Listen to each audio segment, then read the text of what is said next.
Film के start में हमें अमेरिका का एक छोटा कस्बा दिखाया जाता है। वहाँ पर प्लेसिड नाम का एक लेक होता है। वहाँ पर हम देखते हैं दो लोग बोट में बैठकर आते हैं। वॉल्ट अपना सूट पहनकर पानी में चला जाता है। कुछ देर बाद वॉल्ट पानी के बहुत ज़्यादा अंदर चला गया था और यहाँ पर उसको बहुत ही अजीब तरह की चीज़ें मिल रही थी। पर तभी यहाँ पर उसके पाँव से कोई चीज़ टच होती है और जब वो पीछे देखता है तो वो चीज़ उसको अपनी तरफ खींच लेती है। वहाँ पर वो बहुत ज़्यादा चीखता चिल्लाता है, मगर हैंक उसकी तरफ नहीं देखता। लेकिन थोड़ी ही देर बाद उसकी नज़र वॉल्ट पर पड़ती है, जो तेज़ी से तैरता हुआ बोट की तरफ आ रहा था।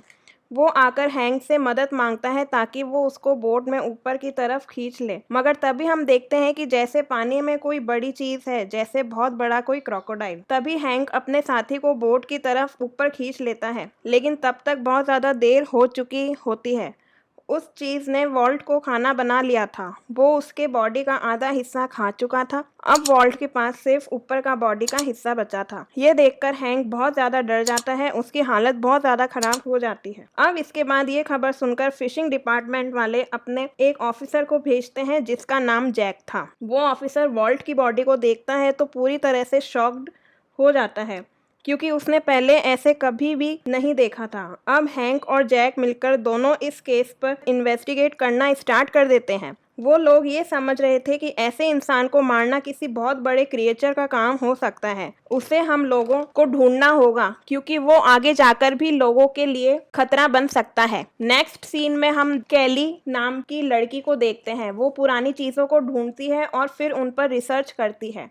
वो एक म्यूजियम में काम किया करती थी। इसके बाद कैली के कैबिन में उसके बॉस आते हैं और उसको उसी कस्बे में जाने को बोलते हैं। उससे कहते हैं कि उस डेड बॉडी के पास बहुत बड़ा दांत मिला है। वो शायद कोई बहुत बड़े क्रिएचर का भी हो सकता है, इसलिए तुम्हें वहां पर जाकर उसी चीज के बारे में इन्वेस्टिगेशन करनी होगी। अब कैली के पास यहाँ कोई ऑप्शन नहीं था। अब वो नेक्स्ट डे उसी जगह पर निकल जाती है। जब वो वहां पर पहुंचती है तो उसे पहले वहां के लैब में ले जाया जाता है, जहां उसको वो दांत मिलता है। उसे देखकर वो ये बोलती है कि ये शायद कोई बहुत बड़े जानवर का हो सकता है, जैसे कोई बहुत बड़ा क्रोकोडाइल हो। इसके बाद तो डॉक्टर से कहती है कि मैंने उस डेड बॉडी को देखना है, मगर डॉक्टर उसको मना कर देते हैं क्योंकि वो डेड बॉडी बहुत ही बुरी हालत में होती है। मगर फिर भी डॉक्टर डेड बॉडी को कैली को दिखा देते हैं। कैली उस डेड बॉडी को देखकर बहुत ज़्यादा शॉक्ड हो जाती है।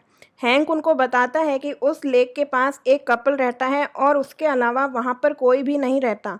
इसलिए अब हमें इन्वेस्टिगेशन करने के लिए सबसे पहले उस कपल के पास जाना होगा। वहाँ पर जाकर वो एक बूढ़ी लेडी से मिलते हैं। जब वो उसके हस्बैंड के बारे में उसे पूछते हैं तो वो बताती है कि 3 साल पहले उसके हस्बैंड की डेथ हो गई थी। यहाँ पर जैक उस लेडी से पूछता है कि तुम्हारे हस्बैंड की डेथ कैसे हुई।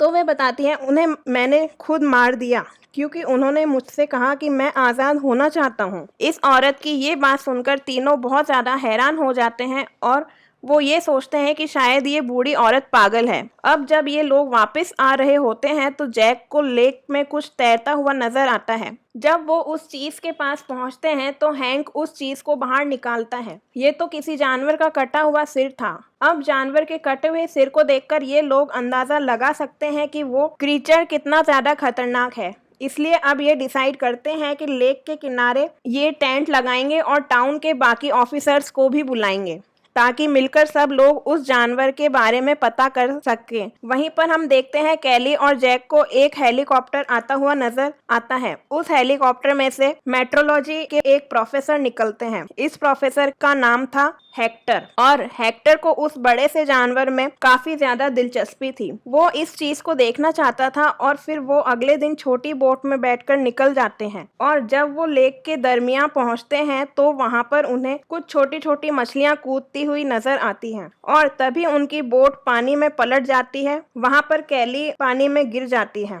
मगर वो लोग जैसे तैसे करके उसको बचा लेते हैं और किनारे पर पहुंच जाते हैं। वहां पर कैली एक और इंसानी अंगूठा देखती है, जिसको कुछ कीड़े खा रहे थे। उस अंगूठे को देखकर हेक्टर बोलता है कि अब कंफर्म्ड है कि यहाँ पर कोई बहुत बड़ा क्रोकोडाइल है। अब आज रात ये लोग यहीं पर रुकने वाले थे।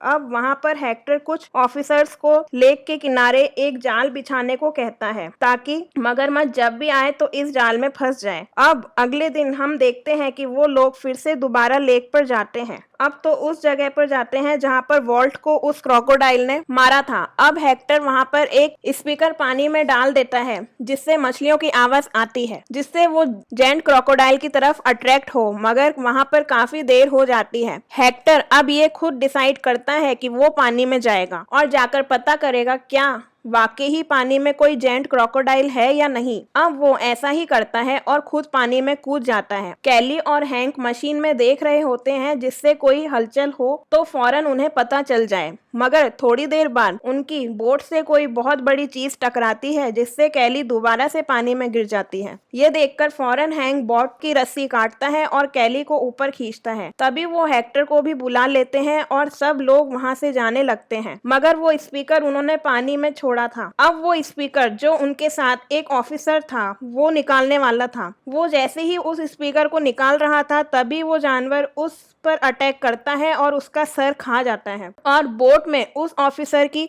सिर कटी लाश होती है, जिससे देखकर सब लोग बहुत बुरी तरह से डर जाते हैं। अब वो सभी लोग किनारे पर आ जाते हैं। यहाँ पर हम कैली को देखते हैं जो सबसे ज्यादा डरी हुई थी। तभी यहाँ पर जंगली भालू इन पर अटैक कर देता है। अब यहाँ पर जेंट क्रोकोडाइल को देखते हैं जो पानी से बाहर किनारे पर जाता है और उस बहुत बड़े भालू को खींचकर पानी में ले जाता है। उसे इतने बड़े जेंट क्रोकोडाइल को देखकर सब लोग हैरान हो जाते हैं क्योंकि इतना बड़ा जेंट क्रोकोडाइल कभी भी किसी ने नहीं देखा था। अब सब लोगों को ये यकीन हो जाता है कि यही क्रोकोडाइल है जो सभी को मार रहा है। हैंक यहाँ पर उस क्रोकोडाइल के बारे में और भी ज्यादा इंफॉर्मेशन निकालता है, जहाँ पर उन्हें पता चलता है कि वो एशियन परफेक्ट क्रोकोडाइल है जो कि 30 फीट का हो सकता है और काफी ज्यादा खतरनाक भी है। मगर हेक्टर का ये मानना था कि इन जानवरों को मारना नहीं चाहिए, उनको कहीं दूर ले जाकर सेफ जगह पर छोड़ देना चाहिए। अगले दिन वो लोग जंगल की ओर ज्यादा अंदर जाते हैं। वहाँ पर उन्हें उस क्रोकोडाइल के पैरों के निशान मिलते हैं। अब जब वो सभी उसको देख रहे थे तभी अचानक से उनकी नजर उस बूढ़ी लेडी के घर पर पड़ती है। वो देखते हैं कि वो बूढ़ी लेडी अपना एक जानवर उस बड़े मगरमच्छ को खिलाने जा रही है।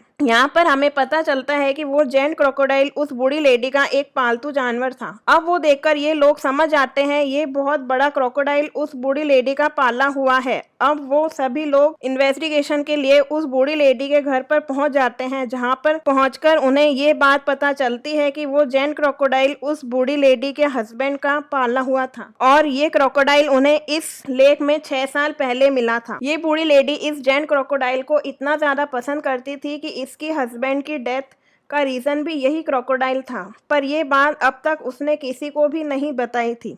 इसके बाद हेक्टर और लेडी ऑफिसर हेलीकॉप्टर में बैठकर उस लेक के पास जाते हैं जहां पर हेक्टर को उस क्रोकोडाइल को करीब से देखना था।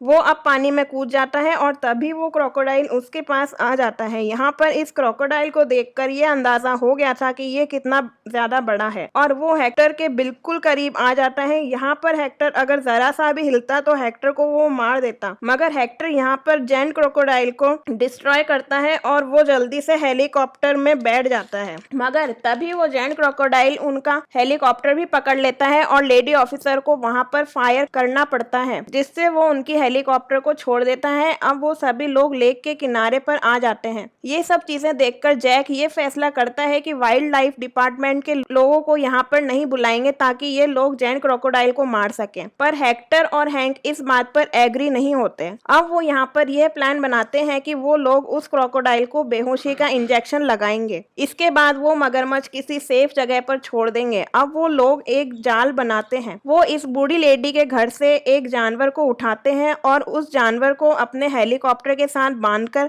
उस जेंट क्रोकोडाइल का चारा बनाते हैं। वो उसको लेके ऊपर ले जाते हैं जहां वो जेंट क्रोकोडाइल होता है, क्योंकि जैसे ही वो जेंट क्रोकोडाइल इस जानवर को खाने आएगा तो ये लोग इसको बेहोश कर देंगे। पूरा दिन गुजर गया था और रात भी हो चुकी थी।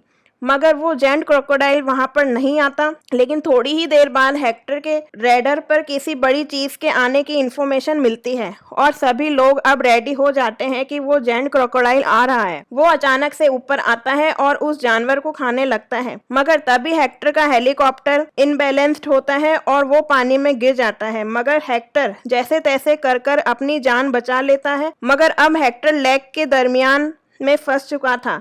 जायंट क्रोकोडाइल उसको किनारे पर नहीं आने दे रहा था। तभी वो सभी लोग उस जायंट क्रोकोडाइल पर अटैक करने लगते हैं और वो क्रोकोडाइल भी किनारे पर रहकर अटैक करने लगता है और वो सभी लोग उस जायंट क्रोकोडाइल को बेहोशी के इंजेक्शन लगाने लगते हैं। मगर तभी इसी अफरा तफरी में कैली पानी में गिर जाती है। उसको देखकर वो क्रोकोडाइल पीछे जाने लगता है, मगर कैली अपनी जान बचाती हुई हेक्टर के पास चली जाती है। वो जायंट क्रोकोडाइल पूरी ताकत से उन पर अटैक करता है। इसी चक्कर में वो उनके हेलीकॉप्टर में फंस जाता है और इतने सारे बेहोशी के इंजेक्शन लगने की वजह से वो बेहोश होने लगता है। हैंक हेक्टर से कहता है उसको मार दो, मगर हेक्टर उसके पास जाता है और कहता है कि अब ये बेहोश हो चुका है, इसे हमें कहीं सेफ जगह पर छोड़ देना चाहिए और इसको मारना नहीं चाहिए। मगर तभी वहां पर एक और क्रोकोडाइल आ जाता है। वो हेक्टर को पानी में खींच ले जाने लगता है। सब लोग काफी डर जाते हैं, मगर वो लोग किसी भी तरह से उसे बचा लेते हैं। मगर तभी हैंक उसको अपनी गन से उड़ा देता है और वो क्रोकोडाइल मर जाता है। अब वहां पर सिर्फ एक ही क्रोकोडाइल बचता है और वहां पर वाइल्ड लाइफ डिपार्टमेंट के लोग भी आ जाते हैं और वहां पर से उस क्रोकोडाइल को ले जाते हैं।